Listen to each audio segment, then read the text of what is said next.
They said I wouldn't last a week.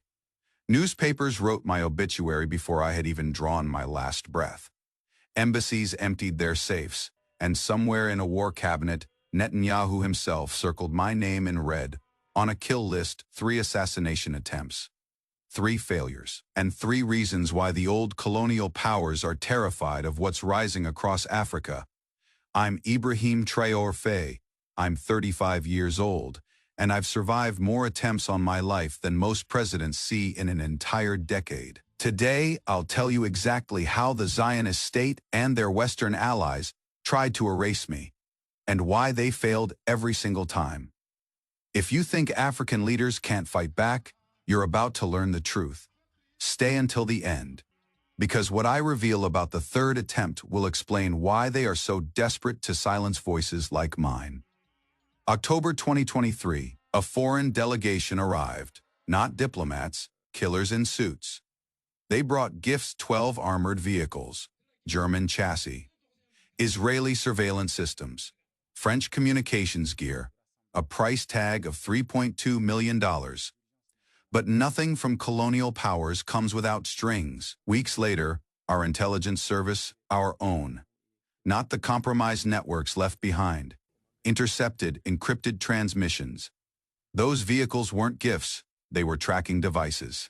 Every 6 hours, they broadcast my exact location, my schedule, and my security details straight to Tel Aviv. On the 15th of November, 11:47 p.m., my convoy was scheduled to take the northern route. But 23 minutes before departure, my security chief detected the transmissions. We switched to the eastern path. 17 minutes later, rockets struck the northern road. Precision munitions, Israeli weapons smuggled through Chad with French intelligence coordination. 6 craters marked where my convoy should have been. 2 escort vehicles destroyed. But they underestimated one thing: African leaders don't move like European politicians. We adapt, we survive. That night, I told my commanders that African blood is cheap. They think our lives are disposable, but they are about to learn the cost of underestimating us. Attempt 1 failed because they still saw us as colonial subjects. But we are not begging for independence anymore. We are taking it. By February 2024, the masks were off. No more pretending.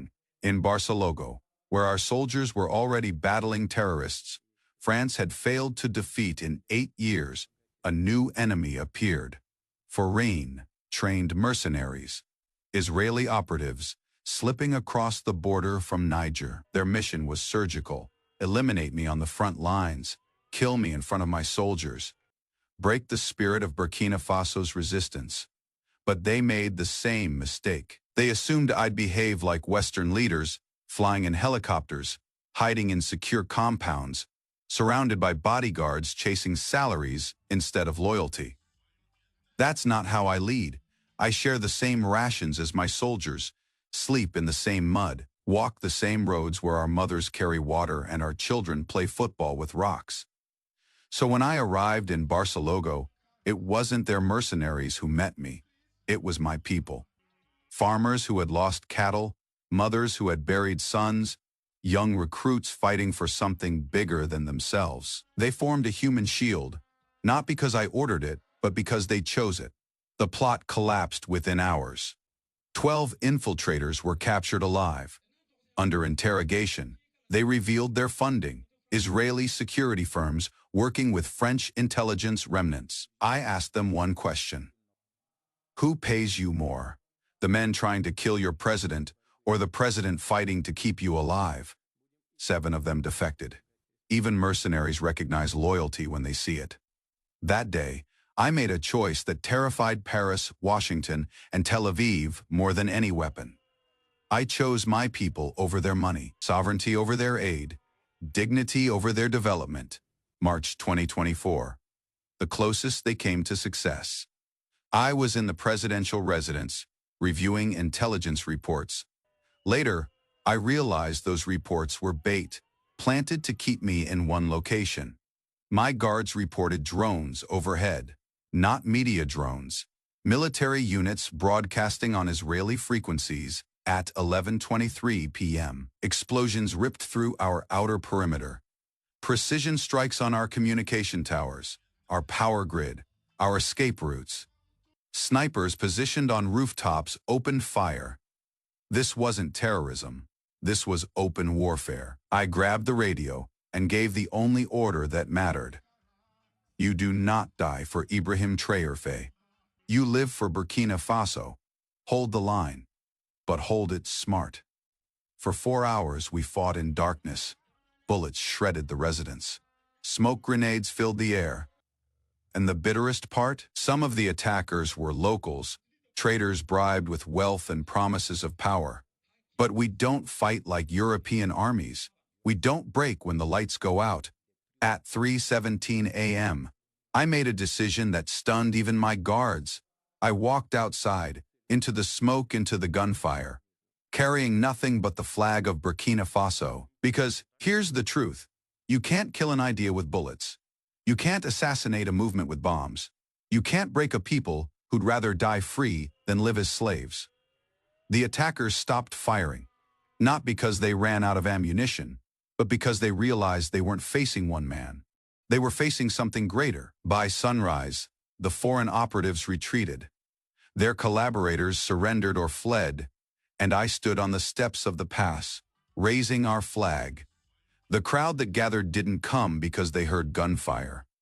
They came because they knew, as long as that flag flies, Africa will not bow. The next morning, I said one sentence that circled the globe. If they tried 3 times to kill me, they already know. I cannot be bought. I cannot be broken. And I will never beg for permission to defend my people.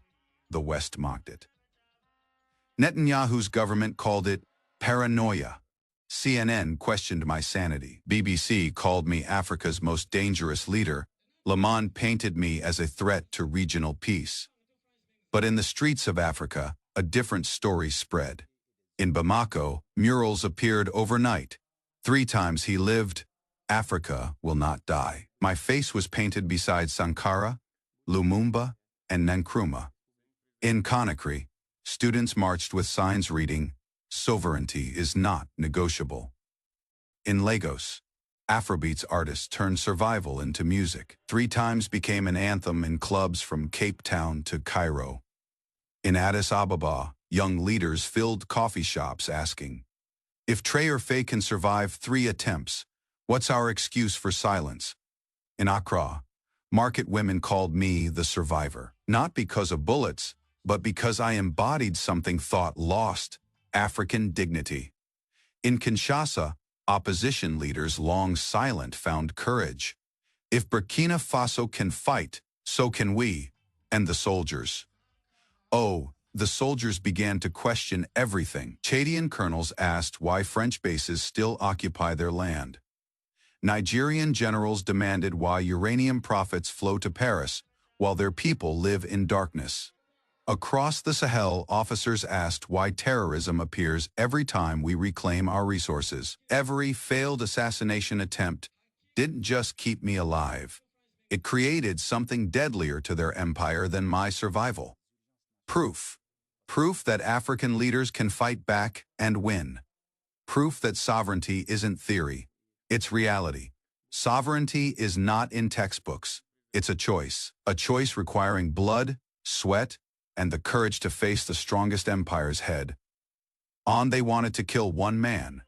Instead, they gave birth to a movement spanning from Tripoli to Cape Town. Now every young African remembers they couldn't kill Traoré, and maybe they can't kill this dream either. So I ask you directly, do you think they will stop here? Or will they keep coming until every leader who refuses to bow is either bought, broken, or buried? Every bullet they fired at me was aimed at every young African dreaming of freedom. Every plot was designed to kill the idea that Africa belongs to Africans. But we will not bow. We will not forget. We will not surrender our sovereignty. I am Ibrahim Traoré, President of Burkina Faso, survivor of 3 assassination attempts, enemy of every colonial power that thought African leaders would stay silent forever. They tried 3 times to kill me. And 3 times, they failed. Now it's your turn to make their failure permanent. If you believe Africa has the right to live free of foreign control, comment, Africa will rise. Like this video if you stand with leaders who choose bullets over bribes. Share it everywhere, because they tried 3 times to silence me. Now let's make sure our voice is heard in every corner of the earth. The revolution isn't coming. The revolution is here, and no amount of bullets will ever stop it.